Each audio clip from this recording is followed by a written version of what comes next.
좋아요, 구독.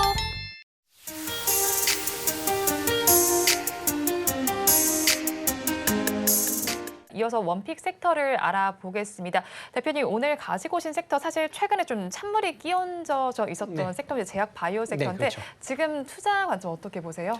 네, 일단 뭐 HBL 때문에 출렁거림이 좀 있었죠. 뭐 오늘 같은 경우도 이제 HLB가 아침에 이제 컨퍼런스를 진행을 하면서 주가가 이제 출렁거리는 그런 이제 모습을 보였는데요.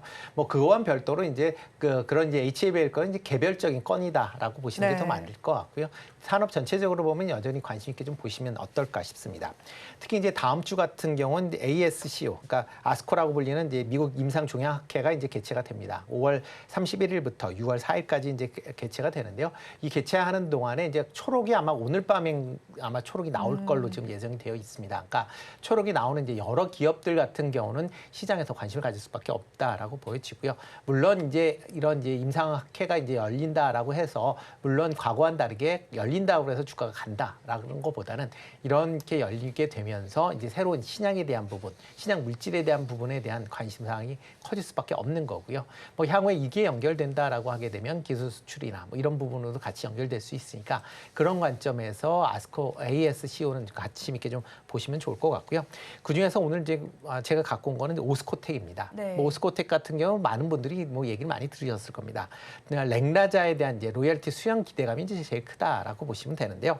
일단 뭐 레이저 티닙이라고 하는 지금 렉나자의 이제 원천 물질을 개발을 해서 뭐 유한양행에 넘겼고 유한양행은 또 이것을 미국의 얀센에 넘겨서 지금 임상 실험이 진행이 되고 있고 FDA 승인을 지금 앞두고 있는 그런 상황입니다. 이번에 이제 아스코에서도 관련된 내용이 발표가 될 걸로 지금 예상이 되고 있고요. 만약 발표 내용이 그렇게 뭐 나쁘지 않을 걸로 지금 예상들을 하고 있습니다. 이와 더불어 이제 미국의 이제 FDA의 승인을 받는 것도 아마 8월 이전에 지금 결과가 나올 걸로 예상이 되고 있고요. 만약 이렇게 나온다라고 하게 되면 지금 관련된 마일스톤 자체가 잔여 규모가 한 5천억 정도 남아 있고요. 그다음에 로열티 같은 경우도 매출의 한 10% 정도는 이제 받을 수 있을 것이다라는 그런 이제 얘기들이 나오고 있습니다. 그렇다라고 하게 되면 오스코텍의 실적 측면에서 보면 상당히 긍정적으로 볼 수가 있다라고 보면 될 것 같고요.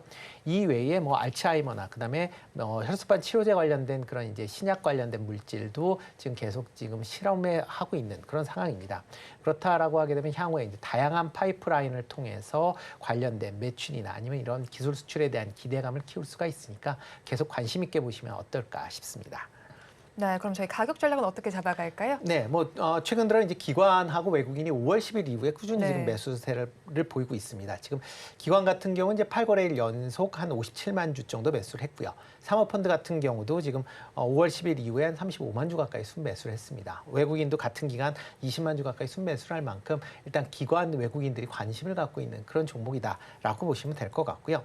뭐 매수는 오늘 뭐 조금 이제 상승세를 보이고 있는데요. 한 약간 조정을 받는 32,000원 이하에서 매수하시면 어떨까 싶고요.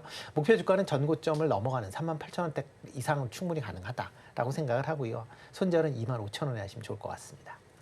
원픽 종목 오스코텍 알아봤습니다. 이어서 본부장님께서 가지고 오신 섹터도 알아보겠습니다. 뭐 엔비디아 실적에 따라서 반도체주의 흐름도 저희가 체크를 해볼 만하잖아요. 오늘 장에서 흐름 어떻게 보십니까? 네, 뭐 저는 긍정적으로 보고 있고요. 뭐 반도체에 대한 내용들은 오늘 뭐 미국장에서 본장에서의 흐름을 살펴봐야 되겠지만 일단은 뭐 엔비디아의 목표 주가도 상당히 높아질 것이고요. 지금 이미 높아진 상황이지만 저는 아마 추가적인 상향을 만들어내지 않을까 싶습니다. 지금 전반적으로 1100에서 한 1200 정도 사이인데 저는 1300 이상도 나올 거라고 생각합니다. 그래서 그 흐름 좀 지켜보시면 좋을 것 같고 반도체 쪽에서 수출 데이터나 이런 흐름들도 상당히 개선이 되고 있기 때문에 뭐 이제 이수페타시스나 이런 것들을 한번 제가 언급을 드렸으니까 HBM은 항상 필두로 먼저 보셔야 될 것 같고요. 제가 요즘에 주목하고 있는 건 세정 쪽입니다. 네. 세정에 대한 수요가 상당히 많이 높아질 것이라고 보고 있고 주가가 반영이 나오고 있습니다. 이미 LTC는 SK 향이고 저는 이제 제우스를 좀 들고 왔는데 LTC가 너무 많이 올라간 것도 있고요. 제우스 같은 경우도 이제 호응종 쪽에서의 흐름들이 상당히 이 세정 쪽에 대한 수율이